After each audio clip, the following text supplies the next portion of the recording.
Olá, essa é a estreia do programa Carreira Solo. Eu sou Laiane Brasil.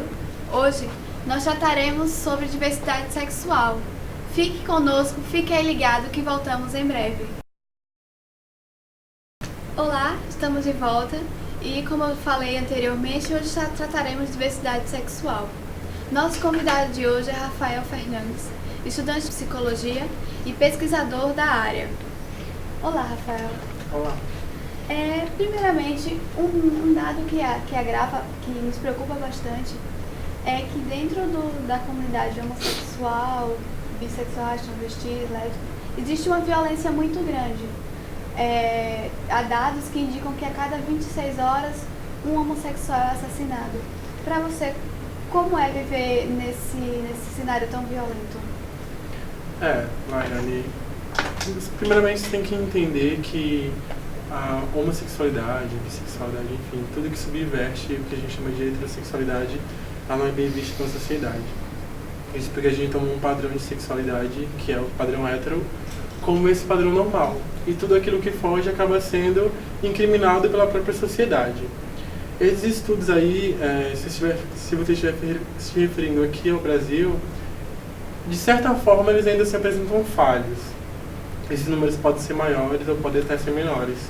Isso porque o nosso sistema judiciário ainda não tem um método específico que possa averiguar que casos mesmo são crimes de homofobia e crimes que não têm esse âmbito da homofobia. Porém, a gente sabe que a homofobia existe e que ela está presente, principalmente aqui no nosso estado. É um cenário perigoso, não só enquanto homossexual, mas enquanto cidadão. A gente se sente inseguro de andar nas ruas. Porém, infelizmente, sendo homossexual, você ainda se sente mais privado. Porque você não pode, de fato, se expressar tanto quanto se você fosse um heterossexual. Falando de se expressar, você já teve receio de se expressar em algum ambiente? É complicado, porque receio todo mundo tem, acredito, né? Todo homossexual vai dizer que tem receio de se expressar. Agora a gente procura, acredito que dosar isso de uma maneira certa. A gente não vai estar na rua, se expondo de uma forma não só preocupado com a visão que as pessoas vão ter, mas preocupado com a nossa integridade física também. Porém, pessoalmente, eu sou um pouco mais aberto com relação a isso. Então, eu não tenho problema nenhum, eu tenho um namorado e a gente se abraça, a gente se beija de maneira comum na rua. Porém, eu não vou também ser hipócrita e dizer que a gente não dosa isso, porque tem ambientes, claro, que a gente fica receoso, com certeza, de se expressar. Isso aí acho que é uma experiência que todo homossexual ele tem que aprender a lidar. Ele vai definir uma regra de comportamento público e uma regra de comportamento privado. Recentemente, a ONU interviu nessa situação e lançou um programa de defesa aos direitos e à liberdade dos homossexuais. Qual a importância que você acha que essa atitude da ONU tem nesse cenário? Eu acho que os direitos LGBTs, eles vêm há algum tempo sendo conquistados, né? A temática da diversidade sexual, ela já deixou de ser um tabu tão grande quanto ela era há alguns anos atrás. A gente vê aí mesmo a popularização de diversas temáticas na mídia, nos jornais, a discussão levada dentro da família. Porém, acho que ainda tem muito que se alcançar. Principalmente aqui no Brasil, a gente vive um país que acaba sendo um pouco hipócrita. A gente diz que essa temática vem crescendo, a gente diz que os direitos LGBTs eles vêm sendo alcançados, mas ao mesmo tempo a gente procura reprimir essa população LGBT. Então você pode ser um gay, você pode ser lésbica, contanto que você não apareça na sociedade. Então esse é o caminho que a gente vem trilhando agora. Os direitos LGBTs eles vêm sendo conquistados, essa discussão ela vem entrando aos poucos em ambientes em que ela não existe, como a escola, como dentro da família, porém ainda assim a gente tem muito que caminhar. Se a ONU teve essa iniciativa, é plausível para ela, mas eu acho que principalmente aqui no estado, onde os movimentos LGBTs eles não vêm atuando da maneira como eles deveriam atuar, com a força que eles deveriam atuar, força essa que a gente encontra em muitos outros estados. Acho que aqui em Alagoas, principalmente, a gente ainda tem muito que conquistar com relação aos direitos. Você falou nas discussões, tomando ambientes que não tinham antes. Como você viu a repercussão sobre o primeiro beijo gay na TV brasileira? Então, como eu te falei, é uma conquista. Eu vou dizer que não é uma conquista, porque né? Você vê que isso, eu acho que a conquista maior não é nem pela exibição do beijo gay na novela, mas é pelo modo como isso repercutiu nas redes sociais, nas discussões dentro das famílias. Eu imagino várias famílias assistindo essa cena, depois desligando a TV e discutindo essa temática da diversidade sexual. Então, eu acho que a mídia, ela ainda representa o LGBT de duas formas. Ou você é aquele gay ou lésbica que é totalmente enrustido, que não parece, que fica maquiado, ou você é aquele homossexual caricato. Então, falando da mídia e principalmente da TV, a gente ainda tem que muito expressar, mostrar a homossexualidade de uma maneira mais natural. De uma maneira que não mostra o homossexual nem tão preso e nem tão caricato dessa forma. Porém, eu admito que foi um grande avanço. Muito mais pela repercussão e pelas discussões que aquela cena em si, ela abriu, tanto antes da exibição quanto depois. Você falou num debate maior dentro das famílias. Você acha que isso tem fortalecido o adolescente, o jovem, a se assumir homossexual perante a família? Você acha que ele continua com medo de ter? Porque na sua sociedade, o adolescente, ele é ensinado a que se ele se assumir sexual, se assumir homossexual, ele está fazendo algo errado. Então, você acha que mesmo com esse debate dentro da família sobre a homossexualidade, você acha que tem facilitado a vida do adolescente? Eu acredito que e falando isso também um pouco da minha experiência pessoal, né, quando eu me assumi para minha família, quando o adolescente ele chega a se assumir para a família dele, é porque dentro de si ele já está completamente ciente da sua sexualidade. Então, o que leva o adolescente, o mais velho, enfim, ou criança até, a ter medo de se assumir para a família é o medo da represália e da decepção. Ninguém quer decepcionar os seus pais, ninguém quer passar por uma represália num ambiente que deveria ser um ambiente mais acolhedor. Essa temática ela ainda é muito discutida, ela já é muito discutida, porém a gente vive naquela velha história. Eu não me incomodo que você seja gay, contanto que você não seja o meu filho. Então eu acho que, por mais que a gente veja aí umas configurações familiares recentes que abrangem mais essa diversidade sexual, ainda é um tabu dentro da instituição da família. A homossexualidade ainda é um tabu. E a fase de se assumir é uma fase muito complicada. Porém, como eu falei, no momento em que o jovem ele diz ao pai e à mãe, ele assume a sua sexualidade, homossexualidade aos seus pais, ele já passou por todo um processo.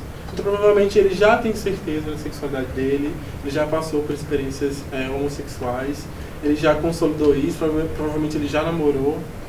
Então, ele já tem certeza de si. Agora, é o começo da luta para o exterior, porque começa a gente se assumindo para os pais, depois para a família, depois para a sociedade. Mas eu acredito que é um processo que todo mundo passa. Você acha que exige muitos pais que fingem que não veem que o seu filho é homossexual? A gente brinca muito falando assim que a mãe, né, é a primeira a perceber e a última a saber. Porque também acredito que todo filho vai dando indícios, né? A gente vai desconfiando, porque não traz namoradas, porque a gente diz que tal atitude é uma atitude de um heterossexual e aquela criança não age daquela forma, embora a gente crie mesmo essas atitudes heterossexual e homossexual que na verdade não deveriam existir. Mas enfim, aí existem pais que preferem, eu acredito que cada um lida com a experiência da maneira que achar necessário.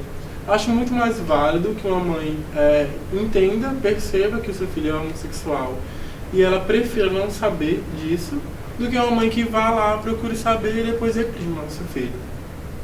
Muitas mães preferem, a minha mãe passou por isso um tempo antes de me aceitar, foi preciso um trabalho muito grande sim com ela, conversar, até o ponto de aceitação que ela chega hoje, que é imenso. Mas eu acho que essa questão de fingir que não vê é muito mais válida do que ver e recriminar. Pelo menos ela está deixando, entendendo que o outro tem uma liberdade e deixando a pessoa seguir essa liberdade. E assim, os pais, que estão notando os sinais de que seu filho é homossexual e o filho ainda não conversou com ele, qual você acha que é o melhor caminho para os pais tratarem disso?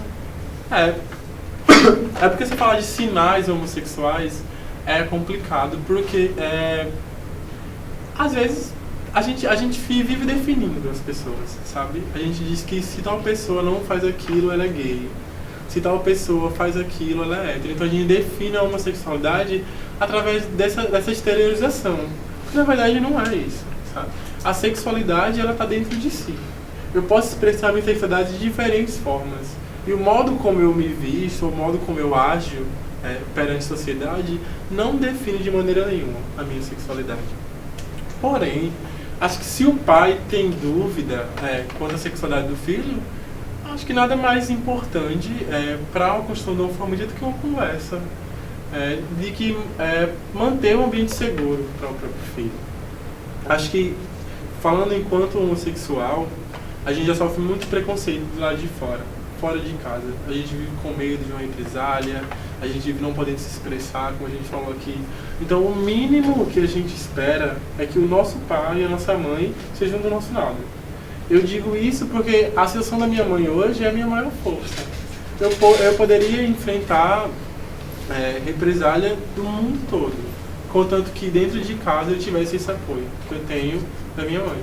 Então, acho que proporcione um ambiente acolhedor para o seu filho, chame ele para conversar, mas antes se livre dos seus preconceitos. Porque se você ouvir do seu filho que ele é um homossexual, e se ele teve coragem de compartilhar isso com você, é porque isso vai muito além, é porque ele está te dando a oportunidade de aceitá-lo. Qual foi o momento que você teve certeza de que você era homossexual?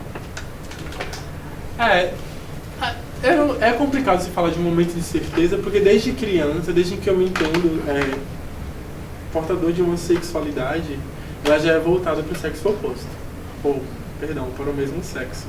Porém, eu já tive experiências heterossexuais, mas por uma pressão mesmo social, que disse que o garoto deve namorar com a garota.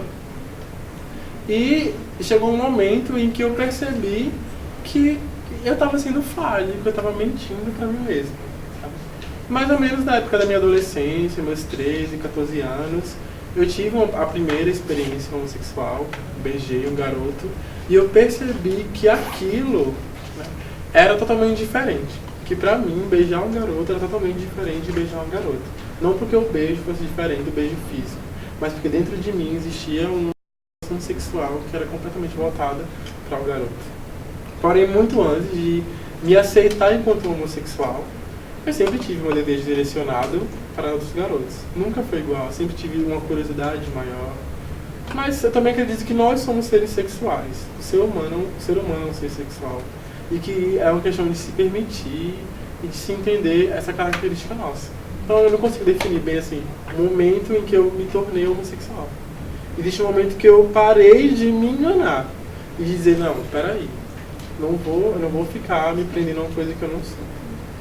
É conhecido muitos casos de depressão, porque o jovem, ele não assume a sua sexualidade com medo da sociedade.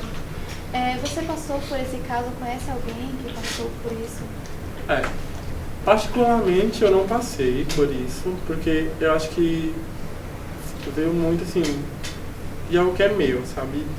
De algo da minha personalidade, vou falar uma palavra melhor. Eu sempre fui uma pessoa muito determinada.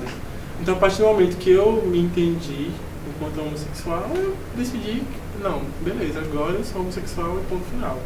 E aí, quem quiser aceitar isso, bem, quem não quiser, tudo bem. E eu tive sorte de que a maioria das pessoas ao meu redor aceita. Porém, claro que existem casos de homossexuais que entram em depressão. Acho que é uma fase de aceitação. E eu acho que a omissão, né, da homossexualidade na sociedade é o que causa isso. Ninguém cresce pronto para ser homossexual, porque a sociedade, nas instituições de base, na família, na escola, ela não te prepara para essa experiência sexual. A família, a escola, os discursos dos seus amigos, dos seus pais, elas te preparam para uma experiência heterossexual. Então, quando você se entende enquanto homossexual, você fica perdido.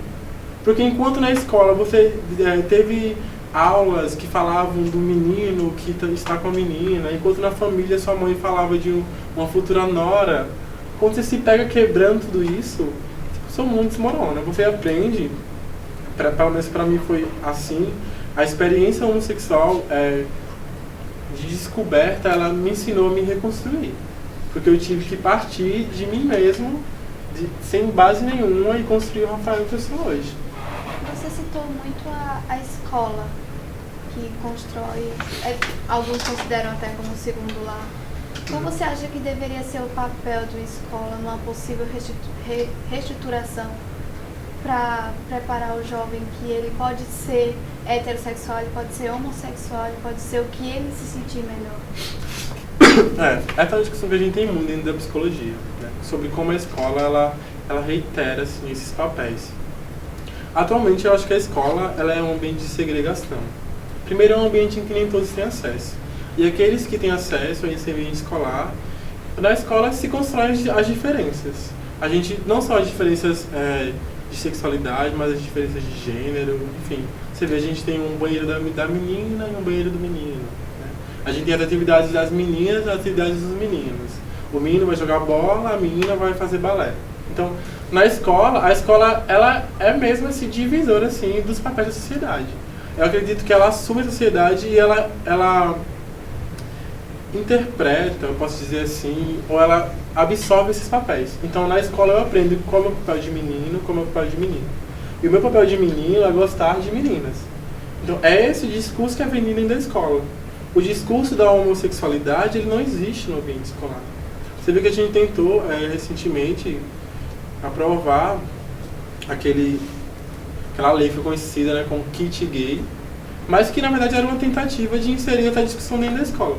De fazer com que a escola deixasse de ser esse ambiente segregador, esse ambiente divisor, que produz os indivíduos para uma sociedade que é heterossexual, que é machista, porque isso é o da escola atualmente. E você acha que essa sociedade machista, ou a sociedade no geral, ela aceita melhor o homossexual? Tem alguma diferença na aceitação do homossexual homem ou do homossexual mulher? Eu acho que tem uma diferença na medida em que a homossexualidade masculina ela é muito mais visível. Porque as relações que se criam já nessa base que eu falei, de uma base machista mesmo, é que o homem não pode expressar sentimento, é que o homem ele não tem um toque com outro homem. Quando o homem vai tocar o outro homem abraçar, o outro homem ele abraça diferente do que uma mulher abraçando outra mulher. Então, eu acho que a homofobia ela é a mesma para a homossexualidade masculina ou feminina. Mas a percepção que a sociedade tem sobre a homossexualidade masculina, ela é muito mais, ela é muito maior, ela é muito mais visível. Porque, por exemplo, duas mulheres podem andar de mão dada na rua e as pessoas talvez dirão que são amigas. E dois homens, isso é inadmissível.